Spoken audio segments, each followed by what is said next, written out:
요시아와 같이 마음을 다하여 뜻을 다하여 힘을 다하여 모세의 모든 율법을 따라 여호와께로 돌이킨 왕은 요시아 전에도 없었고 후에도 그와 같은 자가 없었더라. 아멘. 기도하겠습니다. 하나님 감사합니다. 열왕기상, 열왕기하 이 말씀을 열게 하시고 또 주목하여 또 깨닫게 하여 주시고 하나님의 은혜를 멈추지 않고 계속 말씀을 통해 베풀어 주셔서 감사합니다. 이제 열왕기의 모든 말씀을 마무리하려고 합니다.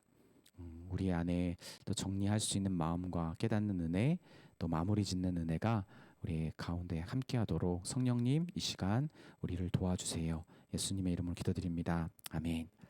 네, 반갑습니다. 우리가 지난 시간에 보았던 히스기야 왕, 그는 하나님이 기뻐 받으시는 그런 연락되는 기도를 드린 선왕 중에 선왕이었습니다. 그러나 남왕국에는 그에 버금가는 또 다른 선왕이 한 명 더 남아 있습니다. 그는 히스기야의 증손자인 요시야 왕이고요. 요시야는 히스기야와 여러 면에서 비슷했습니다. 히스기야가 아버지 아하스가 성전을 더럽히고 성전문을 닫았던 것, 그래서 모든 성전의 기능을 마비시켰던 상황에서 왕위 이어받았던 것처럼 이 요시야는 그의 할아버지 이 므낫세라고 하는 또 악독한 왕, 그가 모든 성전을 더럽혔던 것들, 그래서 성전의 기능을 더 마비시켰던 것들, 심지어 하나님의 율법책까지도 숨길 수밖에 없는 그런 극한의 상황을 몰아갔던 그런 상황에서 저 아버지 아몬 2년밖에 통치 못했던 아몬에 이어 왕이 되었습니다. 그 아버지는 2년 만에 신하들에게 신복들에게 배신을 당하여 죽고 8살밖에 되지 않았을 때 요시야는 왕위에 오릅니다. 하지만 성경은 그가 히스기야 왕처럼 여호와 보시기에 정직했고 다윗의 모든 길을 따랐기에 좌우로 치우쳐지지 않는 통치를 했다고 평가하고 있습니다. 그는 남왕국 최후의 선한 왕이었던 것이죠. 이미 과거 아하스 왕 때부터 하나님의 심판이 확정됐던 남왕국이지만 하나님께서는 히스기야에 이어서 요시야를 통해 이 남왕국에 더 분명한 신앙의 개혁을, 성전의 개혁을 일으키게 하십니다. 그것도 다른 게 아니라 하나님의 말씀을 통해서 성경적인 돌이킴이라는, 어쩌면 모든 신앙인들이 가장 옳다고 여길 수밖에 없는 가장 최고의 개혁을 이루는 성과를 요시야가 그 마지막에 보였던 것입니다. 오늘 저는 이 남유다 마지막 이 선왕 요시야의 모습을 통해서 하나님께서 우리에게 가장 원하시는 변화가 무엇인지를 좀 우리가 살펴보려고 합니다. 그래서 지금 우리가 한 사람의 통치자로 우리도 부름 받았잖아요. 내 삶의 통치자이잖아요. 그렇죠? 실질적인 의미에서 나의 건강의 통치자이고요. 주어진 이 삶의 통치자, 또 내 가족, 결혼한 사람이라면 가족의 통치자, 내 자리의 통치자로서 우리 각자가 해야 될 개혁의 방향을 찾는 우리 지혜를 좀 얻었으면 좋겠습니다. 그런데 거기서 한 발짝 더 나아가서 오늘 열왕기의 말씀을 마무리하는 시간이잖아요. 오늘 그렇게 하나님이 보고 싶어 하셨던 이스라엘 백성들의 회심이 2번이나 히스기야를 통해 요시야를 통해 일어났잖아요. 그것도 마지막에. 근데 그렇게 개혁이 일어났음에도 불구하고 왜 이스라엘은 결국 하나님의 심판을 막지 못하고 멸망했는지, 그 이유를 한번 우리가 생각해 보기를 바랍니다. 그래서 결론적으로 이 시대 우리 믿는 자들에게 주어진 사명이 무엇인지를 깨닫는 은혜가 우리 말씀을 듣는 모든 성도님들 그리고 우리 교회에게 있기를 바랍니다. 아멘. 오늘 본문 21절은 성경이 요시야의 어떤 면을 주목하고 있는지를 단적으로 보여줍니다. 우리 21절을 함께 같이 읽겠습니다. 시작. 왕이 뭇 백성에게 명령하여 이르되 이 언약책에 기록된 대로 너희 하나님 여호와를 위하여 유월절을 지키라 하매. 아멘. 이 언약책에 기록된 대로, 요시야를 한마디로 말한다면 말씀을 따라 성전과 이스라엘을 온전케 한 왕입니다. 말씀을 따라 8살의 왕이 되고 나서 18년이 지났을 때 26살 때겠죠. 그때 그는 성전 수리 보수 공사를 명령합니다. 그때 백성들이 신하들이 성전 봉수 공사를 하다가 하나님의 율법책을 발견합니다. 아마도 므낫세 왕 때 신실했던 사람들이 숨겼을 것이며 이 율법책의 말씀을 듣고 요시야는 하나님께서 이스라엘 백성들에게 원하시는 것이 무엇인지를 깨닫습니다. 그리고 그 하나님이 원하시는 것과 지금 요시야를 비롯한 이스라엘 백성들, 남유다이죠. 그 유다 백성들이 어디에 와 있는지, 얼마나 하나님이 원하시는 것과 거리가 멀리 떨어져 있는지를 요시야는 깨닫게 됩니다.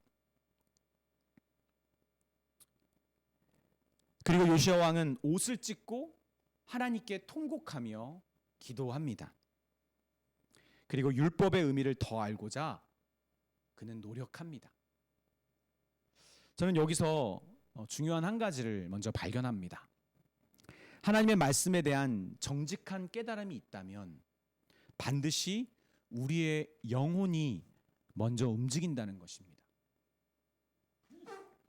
우리의 생각을 깨우면서 기도할 수밖에 없는 자리로 우리를 이끈다는 것입니다. 저는 어떤 교회를 목양하고 싶습니까? 어떤 교회로 세우고 싶습니까? 라고 물어본다면 단연 말씀을 떠올릴 것 같아요. 말씀이 중심이 되는 교회, 말씀을 사모하는 교회, 성도가 직접 하나님의 말씀 앞에 스스로 나아올 수 있는 힘을 길러주는 교회. 우리에게 주어진 한 여러 가지 젊음의 지식과 지혜와 여러 가지 성경 연구의 틀, 성경 연구와 말씀에 대한 풍성한 자료들, 지금 이 시대에 그런 것들을 가능한 한 다 활용할 수 있는, 그래서 그런 말씀에 있어서 하나님 앞에 부끄러움이 덜한 교회가 되고 싶습니다. 그렇지만 저는 말씀만 남는, 말씀으로만 있는 교회는 싫어요. 제가 여태까지 신앙생활 하면서 가장 은혜 받고 그리고 이것이다 라고 생각했던 순간은 재밌게도 말씀이 아니라 기도였거든요. 저는 말씀 때문에 기도가 폭발하는 교회였으면 좋겠어요. 만약 기도가 풍성하지 않았던 사람이, 기도가 깊지 않았던 사람이 말씀을 통해 우리 교회가 직접 전해주거나 간접적으로 여러분에게 도전하여서 말씀 때문에 여러분의 기도가 열린다면 저는 하산할 준비할 것 같아요. 아, 이제 됐다. 내 역할은 다 끝났다. 사랑하는 여러분, 2025년 한 해 동안 여러분의 마음을 가장 크게 울렸던 말씀은 무엇입니까? 그게 주일 설교든 맥체인 성경 읽기나 연구를 통해서든 다른 데서 들었든 여러분이 영향받은 그 말씀과 그 말씀의 받은 그 영향의 크기는 어느 정도였습니까? 가만히 있을 수 없어서 기도했습니까? 그 말씀 때문에? 사람이 진짜 변하는 4가지 순간이 있다고 말합니다. 그 4가지를 소개하고 싶은데, 첫 번째는 상처받은 게 너무 커서 어쩔 수 없이 변화해야 할 때입니다. 그렇죠? 그래서 hurt enough to. 또 두 번째는 보고 느낀 것이 너무 깊어서 큰 영감을 받을 때 사람은 변한다고 합니다. 그래서 inspired enough to. 세 번째는 배운 것이 너무 풍성해져서 스스로 변화하고 싶은 마음이 들 때, 그래서 learn enough to. 그리고 마지막은 받은 게 너무 많아서 이제는 변화할 수 있을 때 사람은 변한다고 합니다. 이것은 긍정적인 의미의 변화를 말하기도 하지만요, 반대로 부정적인 의미의 변화도 똑같이 저는 적용되는 것 같아요. 여러분은 어떤 변화를 하고 있습니까? 무엇으로 여러분은 어떻게 변화되고 있는 중입니까? 열왕기 저자는 북왕국과 남왕국의 꽤 많은 선한 왕들을 소개했어요. 그런데 하나님의 말씀으로 변화되는 것만큼 가장 온전한 변화는 없다고 지금 이 열왕기를 마무리하면서 우리에게 보여주고 있는 겁니다. 22절 23절 본문입니다. 사사가 이스라엘 다스리는 시대부터 이스라엘 여러 왕의 시대와 유다 여러 왕의 시대에 이렇게 유월절을 지킨 일이 없었더니 요시야 왕 18째 해에 예루살렘에서 여호와 앞에 이 유월절을 지켰더라.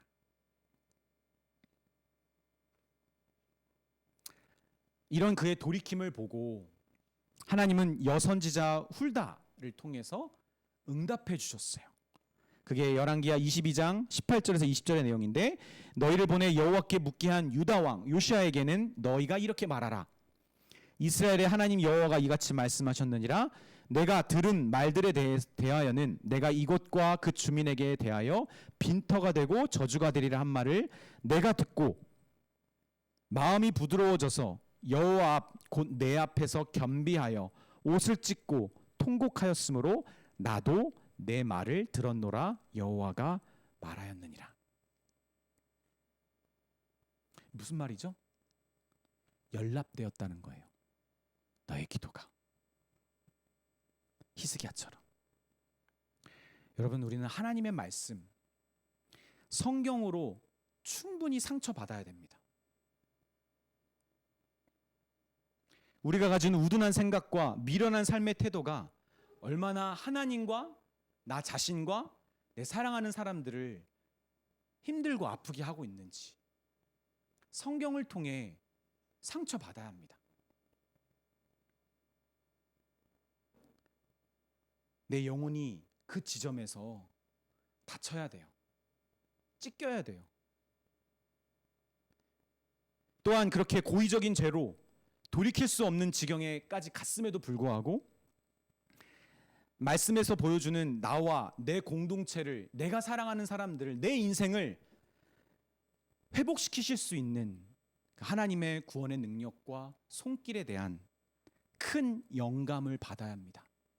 말씀을 통해서 가능하구나, 소망이 있구나, 하나님은 포기치 않으시고 회복시키실 수 있는 분임을 성경을 통해 생생한 믿음의 현장에서 믿음의 사람들에게 일어나는 일들을 통해 영감을 받아야 되는 거죠.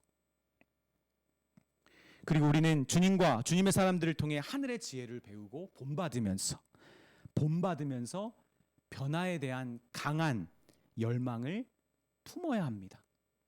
나도 저렇게 변화하고 싶고 저런 지혜로운 삶으로 자기에게 주어진 것들을 회복하고 온전케 하고 싶다.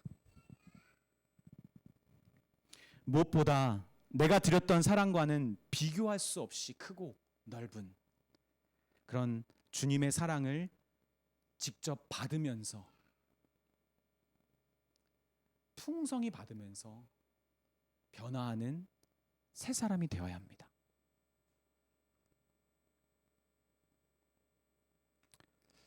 어쩌면 저와 여러분은 하나님의 말씀을 그렇게 많이 듣고 배우고 심지어 은혜까지 누렸는데도 불구하고 가장 변화하지 않고 있어서 오히려 하나님 말씀에는 사실은 능력이 없다라는 것을 증거하고 있는 삶을 살고 있지도 모릅니다. 그렇게까지 말씀을 들었고 연구했고 감동받았고 은혜를 누렸고 깨달았다고 하면서 근본적으로 나를 변화시키지 못하고 있는 나를 보면 그게 믿는 사람이든 믿지 않은 사람들이든 결론은 하나죠. 말씀에 능력이 없구나. 그 정도까지 말씀에는 힘이 없는 거구나. 여러분, 우리가 주일설교를 왜 들을까요? 세상에 거하면서 짓눌리고 다시 세상으로 회귀하려고 하는 우리의 영혼을 바로잡아주고 우리의 표대가 어딘지, 그래서 우리는 어떤 방향으로 우리가 노를 저어야 되는지를 여러분 깨닫는 시간이 주일설교 아닐까요? 같은 배를 탔기 때문에. 그래서 선장의 하수인으로 통해 선장의 메시지를 듣는 시간입니다. 그렇죠? 선장의 하수인을 통해서 수요 성경 연구반은 주일 설교를 더 깊이 이해하고 깨닫기 위해 배에 대해서 배우고 노 짓는 연습을 하면서 노를 더 잘 짓고 싶은 영혼들에게 초점이 맞춰져 있는 시간 아닙니까? 그렇죠? 근데 우리 교회 수요 성경 공부하는 현장에서 주로 참여를 많이 하시는 영어 선생님이 너무 몸이 안 좋으셔가지고 그날 그 집에 들어가서 방송으로 드셨는데 이 얘기 하시더라고요. 목요일날 저밖에 없던데요. 라이브에 참여하는 사람이. 그래서 알고는 있었지만 다시 또 들으니까 내가 이거를 위해 일주일에 한 정말 작게는 4시간, 6시간을 아는 성경도 더 보고 더 확인하고 더 체크하고 더 그 시간 안에 어떻게든 깔끔하고 확실하고 해주려고 노력하고 있는데 그에 대한 서운함이 아니라 이게 지금 우리가 올바른 사역을 내가 하고 있는 게 맞나라는 그런 좀 스스로를 좀 돌아보는 시간을 잠깐 갖게 되었어요. 더 노를 더 잘 적고 싶고 그런 사람들일 텐데 왜 이걸 배우는 시간에 모이기를 기뻐하기가 어려울까? 어떤 면에서는 동감이 갑니다. 목사님들도 성경 공부하자 그러면 도망가는 경우가 많으니까. 그런데 한편으로는 안타깝기도 합니다. 여러분 이번 말씀 사경에 사경회라는 말이 여러분 참 익숙하지 않아서 그럴 수 있는데 그 말의 뜻이 성경을 깊이 연구하는 모임인데요. 그 시간은 우리가 왜 노를 져야 하는지에 대한 마음가짐과 동력을 얻는 시간입니다. 그래서 내가 노를 젓는 자로서의 삶을 다시금 가다듬는 시간, 한번 말씀에 깊이 들어가 보는 시간. 사실 주일설교는 저도 시간의 압박이 있거든요. 내용의 압박, 그리고 이 고산지대에 대한 압박, 고산지대를 끌고 온 인도자로서의 압박이 있어서 어떻게 하면 더 깔끔하고 그리고 주일의 사역이 설교만 있는 건 아니니까 그렇죠? 온전케 할 수 있을까를 계속 4년 동안 고민했던 것 같아요. 우리 주 안에 사랑하는 여러분, 요시야 왕처럼 하나님의 말씀으로 변화되는 사람의 가장 큰 특징은요, 하나님이 기뻐 받으시는 기도를 하게 된다는 거예요.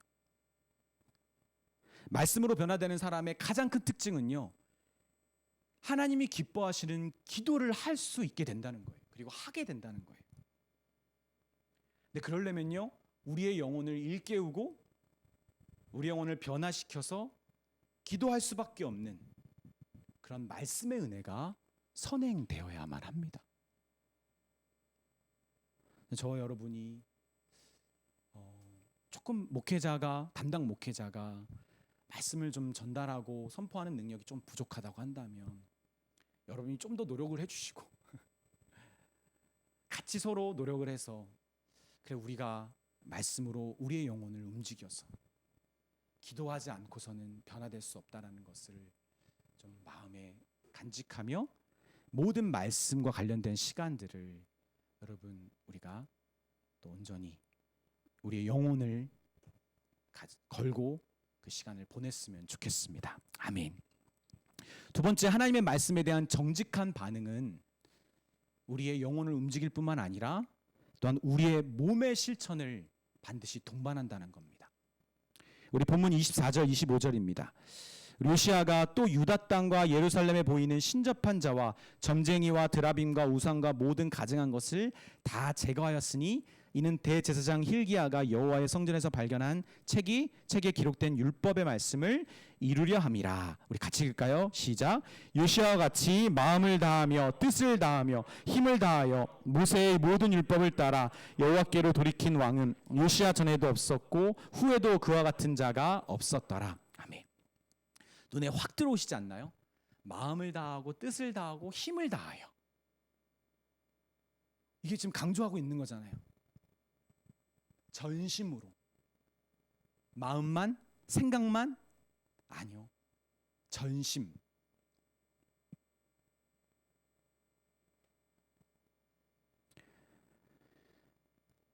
요시야 왕은 자기가 깨달은 율법의 말씀을 지키기 위해서 그가 통치하는 땅에 보이는 모든 우상을 제거합니다.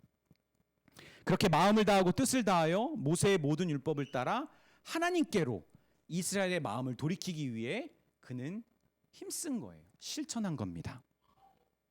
그것도 이 분열 왕국 역사상 가장 큰 열심과 가장 온전한 성경적인 방법으로 요시아가 했습니다.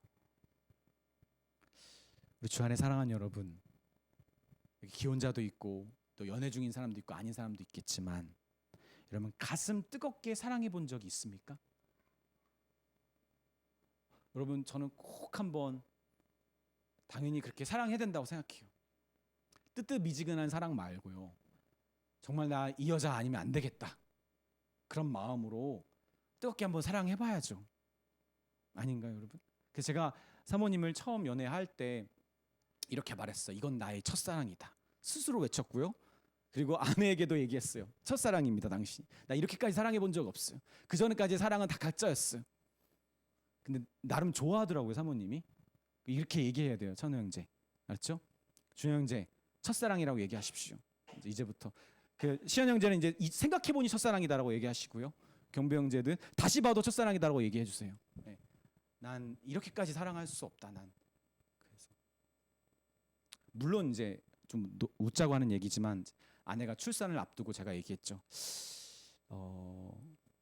건강하려면 같이 건강하던가, 그렇죠? 재혼을 위해서, 네, 이런 얘기를 했다가 혼난 적이 있습니다. 네, 네. 재혼하려면 깔끔해야 되니까 죄송합니다. 네. 그 사랑하는 사람에게 내가 잘 보이고 싶어서 평소에 나의 옷 입는 습관을 바꾸고 선호하는 음식도 더 이상 중요하지 않게 되는 거. 처음에는 사실 밥 먹어도 밥 먹는 건지 이게 그런 마음도 잘 안 들어요. 그런 강렬한 뜨거운 사랑, 내가 바뀌고 싶어서 바뀌는 게 아니라 정말 변화하게 돼요. 물론 일시적이기도 하지만. 잠을 적게 자도 기쁩니다. 심지어 추운 겨울날 슬리퍼를 신고 덜덜 떨면서 1시간을 통해도 뭐 육체는 추운데 내 마음은 따뜻하니까 이게 되더라고요. 이게 뭐 장기적으로는 힘들겠지만, 여러분 그런 시절이 혹시 있지 않습니까? 그러면 우리가 주님을 위해서 그렇게 아낌없이 남김없이 그렇게 나를 드렸던 어떤 시절이 여러분에게는 존재합니까? 내가 청년회 때에, 내가 대학교 때, 내가 이 교회 어떤 공동체를 내가 섬겼을 때 나는 그때 정말 아낌없이 하나님을 위해 살았다. 여러분은 그런 시절이 여러분에게 있었습니까? 아니면 하나님과 그 하나님의 공동체 어떤 특정한 사역에 최소한 1년만이라도 내가 뭐 회장을 맡았던가 목장을 맡았던가 뭔 장을 맡아서라도 그 1년을 정말 하나님 앞에 후회 없이 나를 던져본 적이 있습니까? 그러면 한 달은 어떠세요? 한 달 나 다 내려놓고 하나님께 집중하고 뭐 기도를 하든, 우리 선교단체에서는 뭐 반학기 휴학을 하든지 한 학기 휴학을 해가 1년 휴학을 해가지고 공동체를 위해서 내가 던지겠다 나를. 있죠, 여전히 있습니다. 여러분 일주일은 어떻습니까? 회사를 그만두고 그 다음 이직을 하는 그 턴 일주일을 앞두고 정말 일주일은 내가 금식하며 하나님께 정말 집중하여서 내 마음을 점검하고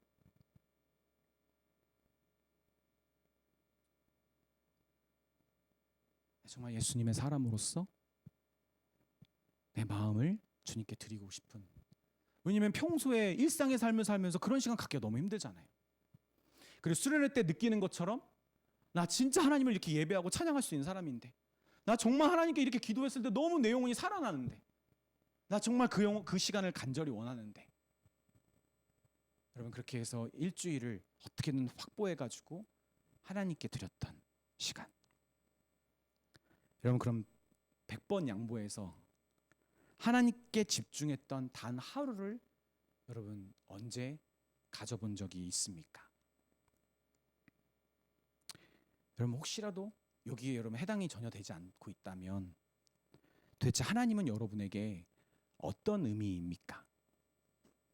하나님이 여러분에게 주시는 감동과 그 사랑과 여러분 그 영혼의 울림은 어느 정도 수준인 겁니까?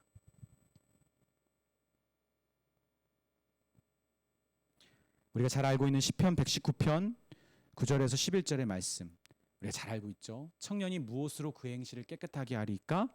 주의 말씀만 지킬 따름이니이다. 내가 전심으로 주를 찾았사오니 주의 계명에서 떠나지 말게 하소서. 우리 같이 읽겠습니다. 시작. 내가 주께 범죄하지 아니하려 하여 주의 말씀을 내 마음에 두었나이다. 아멘. 저는 이 말씀에서 물론 이 말씀은 10절이 자꾸 생략이 되는데 두 가지가 되게 눈에 들어와요. 전심으로 주를 찾았다라는 거. 그러니까 제발 나를 떠나지 말아달라는 거. 전심으로 주를 찾고 주의 말씀을 내 마음에 두었다. 이 히브리어에서 쓰는 표현인 것 같은데 시편에서 자주 등장하거든요. 내 기쁨을, 내 마음을, 내 행복을 내 마음의 중심에 둔다는 의미. 하나님의 말씀을 내 마음의 중심에 둡니다. 여러분 그렇게 하나님 마음의 중심에 하나님을 두는 사람들이 변화하려고 노력해서 변화가 될까 아니면 변화할 수밖에 없는 강한 힘에 이끌릴까요? 전 당연히 후자라고 생각합니다. 언제나 항상은 어렵다는 것을 알아요, 우리가. 그런데 말씀이 우리의 굳은 생각과 감정과 의지를 움직일 수 있도록 변화시키도록 자꾸 거부하고 다른 것으로 채우려고 하는 내 마음에 말씀을 넣어두려고 하는 분투하는 사람, 전심으로 말씀의 능력이 내 삶에 일어나기를 믿고 바라는 사람의 모습 아닐까요? 어제 예비 멤버십 그 구원신앙 책을 마무리했거든요. 아더핑크의 구원신앙을 레진자매랑 마무리했는데 마지막 그 과가 그거잖아요. 구원의 확신을 지키는 방법. 네. 그래서 저자가 4가지를 소개합니다. 마음 지킴, 마음을 우리가 지켜야 된다. 그 2번째 은혜 지킴, 그렇죠? 3번째가 죄와의 싸움이에요. 마지막이 뭐냐면 그러면 빽빽한 하나님과의 사귐입니다. 빽빽한. 그래서 여진자매랑 저랑 그 얘기했어요. 저는 청년회 때는 마음 지킴과 은혜 지킴, 특히 그것보다 오히려 죄와의 싸움이 가장 저한테는 주제였었어요.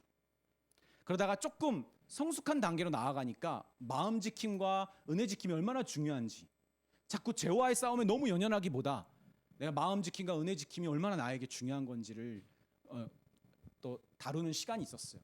지금은 목사님에게 무엇이 중요합니까라고 저한테 물어본다면 저는 딱 하나 얘기합니다. 빽빽한 사귐, 나에게 틈을 주지 않는 거, 딴 생각, 다른 틈이 나에게 오지 않는 거. 왜 그러냐면요, 얼마 전에 어떤 목사님이 하셨던 것 같아요. 김병선 목사님이 하셨던 걸로 제가 기억이 나는데,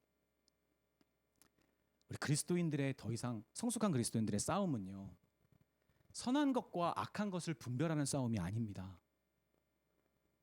선한 것 중에 더 선한 것,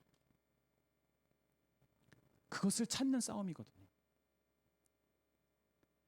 그러니까 하나님이 기뻐하시고 나에게도 유익이 되긴 하지만 그냥 나의 유익을 넘어 우리의 유익이 될 수 있는 것, 때로는 나의 유익이 덜하고 마이너스 된다 할지라도 나와 내 사랑하는 사람들을 더 유익하게 할 수 있는 더 선한 것을 찾고자 한다면 마음 지킴과 죄와의 싸움으로는 안 되거든요. 그게 더 선한 것을 찾을 수 있는 힘은요, 하나님과의 빽빽한 사귐에서 주님께 집중하는 것, 다른 것에 내 마음이 흐트러지지 않도록, 내 삶이 흐트러지지 않도록 집중하여서 그렇게 나를 말씀으로 채우지 않으면 그게 안 되더라고요, 절대로. 그래서 저는 그게 잘 안 돼가지고 힘든 거예요. 계속 빽빽한 사귐이 될 때도 있고 안 될 때도 있고 계속.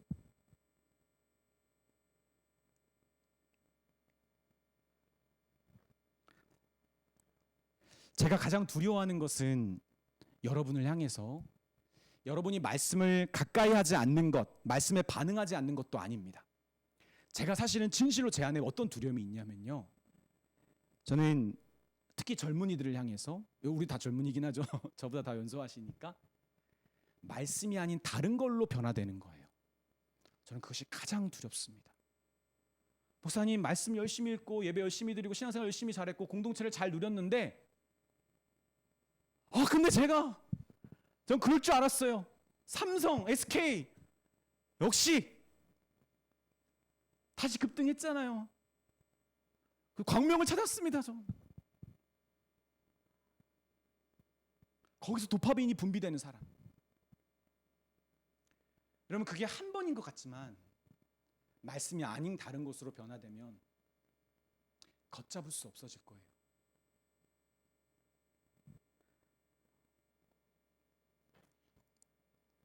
옛날 중국 삼국시대 사기에서 한나라 장수였던 한신, 그는 조나라와의 전쟁 중에서 아주 열세한 상황에 몰립니다. 그때 한신은 배수, 즉 강을 등진다는 말이거든요. 강을 등지고 진을 치는 전략을 사용해서 자기의 병사들이 후퇴할 수가 없으니까 목숨 걸고 거기서 싸우지 않으면 안 되도록 그런 전략을 취합니다. 테러에 막혀서 여기서 싸우든지 죽든지 해야 되는 그것밖에 안 남는 그 전략을 강제로 취한 것이죠. 결과적으로 한신은 이 전략으로 조나라의 전쟁에서 승리하게 되는데, 여러분 이것이 그 유명한 배수의 진, 배수지진이라는 말입니다. 그 나왔던 유래입니다. 여러분 요시야 왕은 절박했거든요.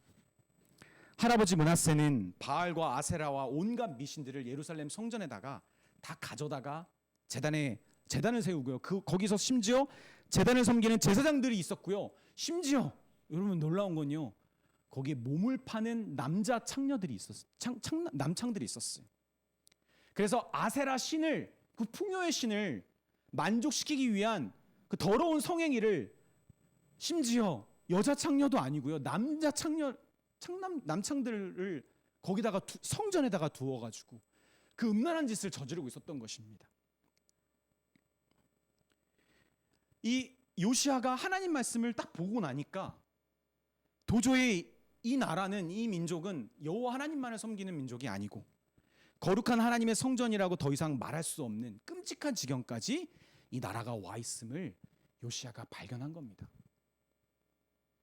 남유다의 현재 운명에 대해서 훌다, 아까 우리가 보았던 여선지자가 이렇게 말하죠. 열왕기하 22장 16절 17절에 여호와의 말씀이 내가 이곳과 그 주민에게 재앙을 내리되 곧 유다 왕이 읽은 책의 모든 말대로 하리니 이는 이 백성이 나를 버리고 다른 신에게 분향하며 그들의 손의 모든 행위로 나를 경노하게 하였음이라. 그러므로 내가 이곳을 향하여 내린 진노가 꺼지지 아니하리라 하라 하셨느니라. 하나님은 이미 결론을 내리셨어요. 요시야가 훌다에게 이 얘기를 들었을 때 얼마나 절박했을까요? 하나님 말씀의 심각성을 깨달았던 왕은 제사장과 서기관과 왕의 시종에게 이렇게 말합니다. 열왕기하 22장 13절에 너희는 가서 나와 백성과 온 유대를 위하여 이 발견한 책의 말씀에 대하여 여호와께 물으라. 우리 조상들이 이 책의 말씀을 듣지 아니하며 이 책에 우리를 위하여 기록된 모든 것을 행하지 아니하였으므로 여호와께서 우리에게 내리신 진노가 크도다. 절박했거든요. 배수의 준을 칠 수밖에 없었던 거죠. 우리 주 안에 사랑하는 여러분, 말씀으로도 마음이 변화되지 않는다면, 변화된 실천으로 나오지 않는다면 무엇으로 우리를 변화시킬 수 있을까요? 혹시 우리 안에 나름대로 이 정도면 괜찮다라고 여기는 건 아닙니까? 우리는 말씀으로, 반드시 말씀으로만 변화된 삶을 살아낼 것이라는 그런 배수의 진을 쳐야 되는 것은 아닐까요? 약간 30대 중반을 걷고 있는 기혼자들이나 저와 같은 사람들은 이제는 진짜 성숙과 어른에 대한 정말 마지노선이 막 그 절박함이 있어요.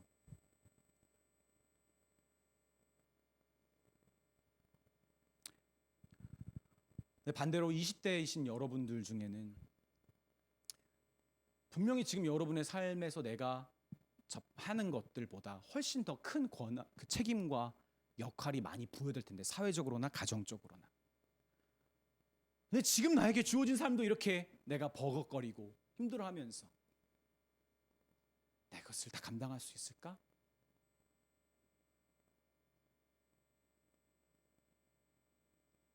저는 그런 쪽으로 배수의 진을 충분히 칠 수 있다라고 생각합니다. 여러분, 조금은 용서하고 들으십시오.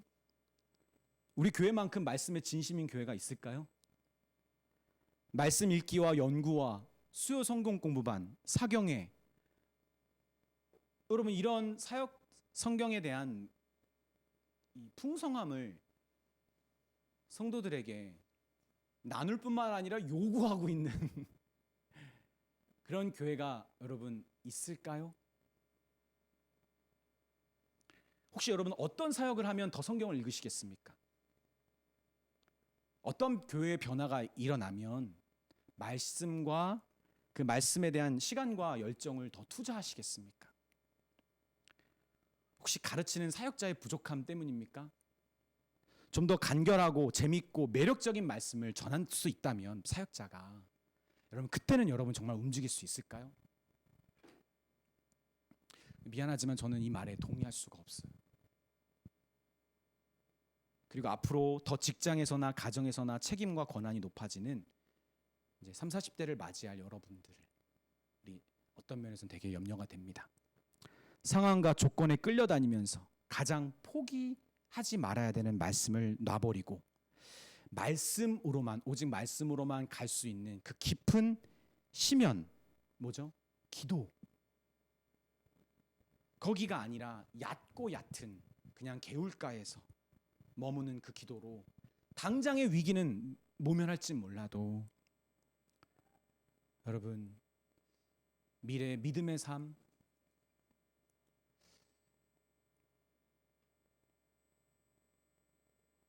양보하지 않는 예수님의 사람다운 삶을 여러분 살아가기가 어렵다는 것을 저는 어떤 면에서는 뻔히 보입니다. 25년 한 해 여러분에게 말씀으로 변화된 무언가를 좀 내놓아 보십시오. 여러분 무엇으로, 말씀을 통해 무엇이 변화되었습니까? 그리고 그것을 통해 기도의 응답을 받은 은혜를 여러분 나누어 봅시다.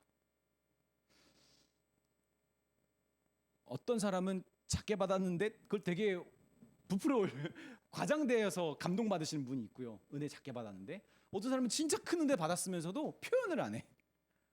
네. 이 좀 서로 좀 절충이 필요한 것 같아요.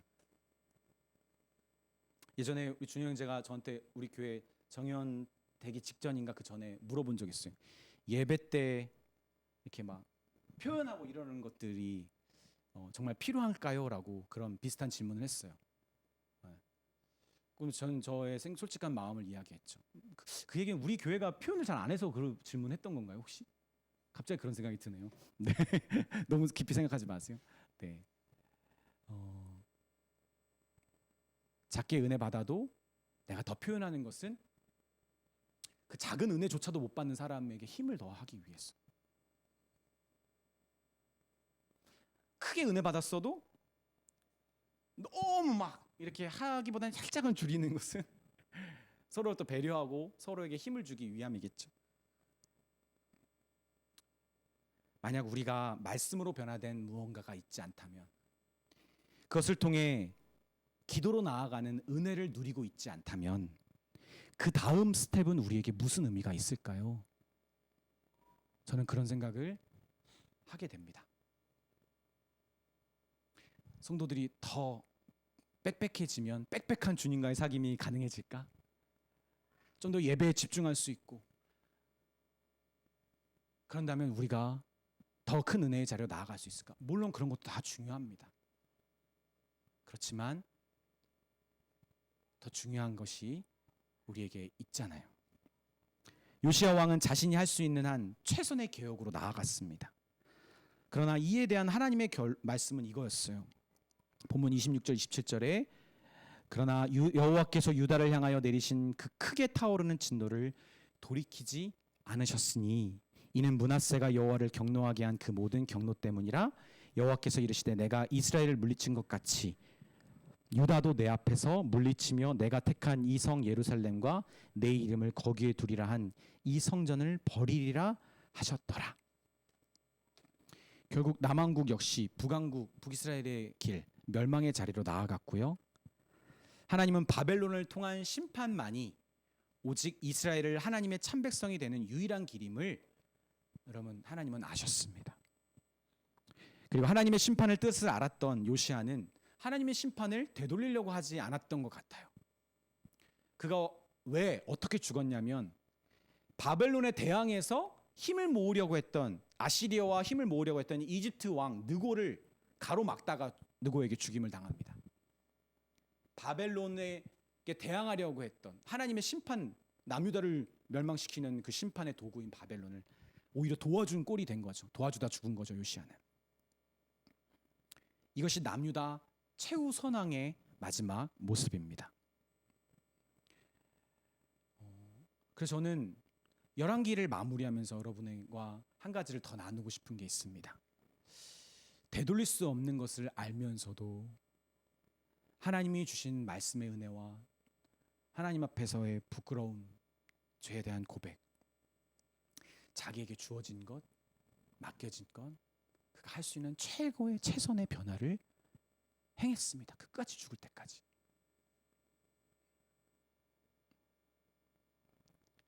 여러분, 이것이 어쩌면 우리가 쫓아야 되는 그림이 아닐까 저는 생각합니다. 열왕기 저자는 그동안 솔로몬부터 시작해서 이스라엘 왕들에 대한 이야기를 다루면서 아달랴, 유일한 여왕이잖아요. 그를 포함해서 총 몇 명이었냐면 39명의 왕들을 소개해요. 그래서 구약 성경에 39권이잖아요. 39, 27에서 신약 성경 27권이고 그래서 66권이잖아요. 그래서 구약의 왕들은 몇 명이라고요? 39명. 외우기 쉽죠? 1타 강사 자격 있습니까? 네. 죄송합니다. 아무것도 아닌 것 같고. 아달랴를 포함해서 39명이었어요. 19, 20 이렇게. 그러니까 아달랴 빼면 19이죠. 여기에는 악한 왕들도 있고 선한 왕들도 있었어요. 근데 열왕기를 잘 보면 열왕기 저자가 왕들에게만 관심이 있는 게 아니에요. 누구에 관심이 있냐면 제사장들하고 선지자. 여러분, 선지자는 왜 필요하죠?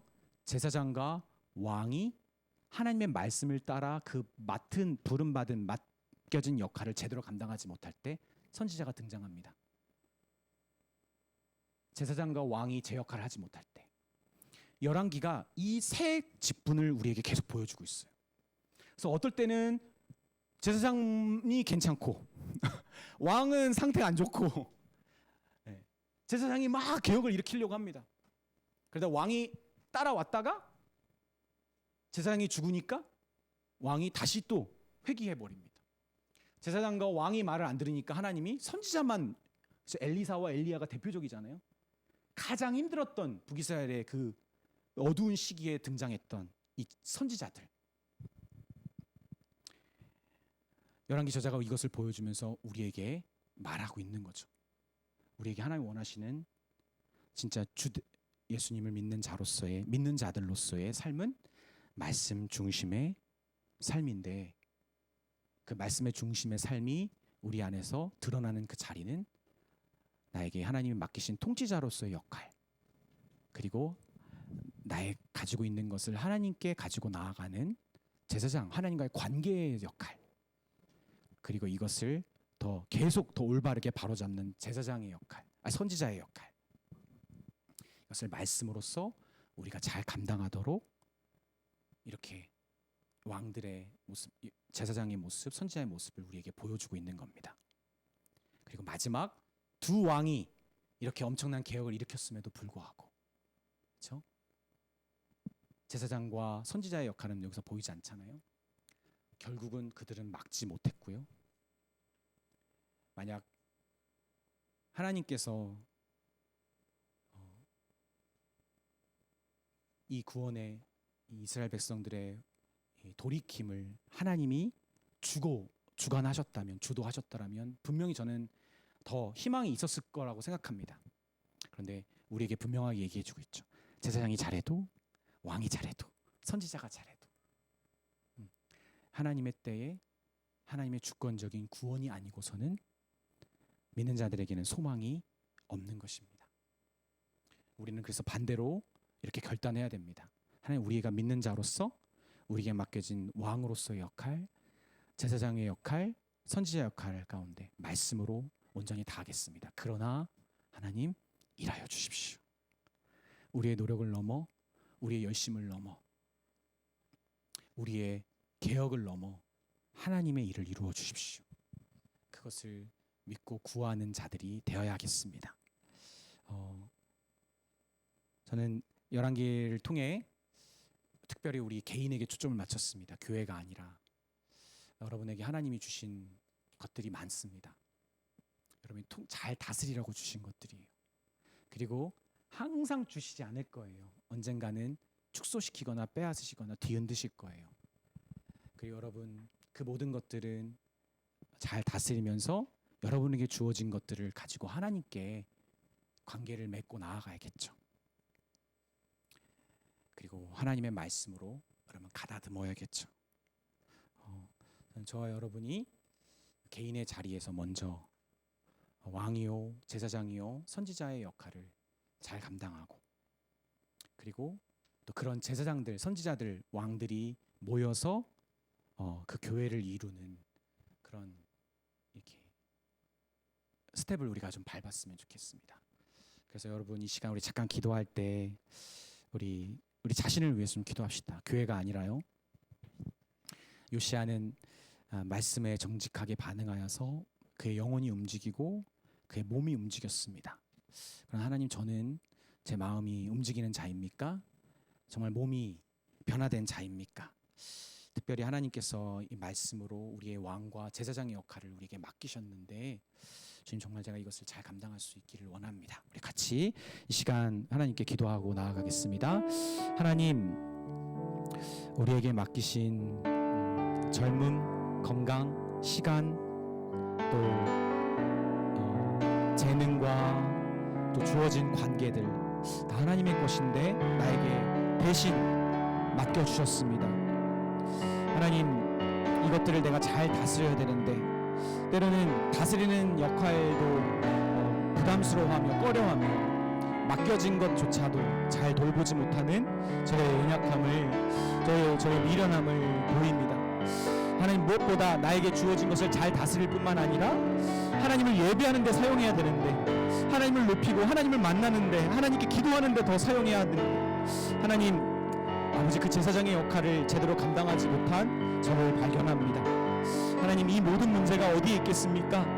말씀 앞에 온전히 변하지 않는 저의 태도, 저의 그 고집과 말씀에 덜 영향받아서 덜 부담스러운 말씀으로 적당한 변화와 함께 나를 드러내며 살아가려고 하는 저의 말씀에 대한 아버지 불순종의 마음이 바로 저에게 큰 문제임을 고백합니다. 주님, 저에게 말씀하여 주셔서 하나님, 내가 왕과 제사장의 역할을 온전히 감당할 수 있도록 저의 영혼을 움직이시며 저의 몸을 움직여 주시옵소서.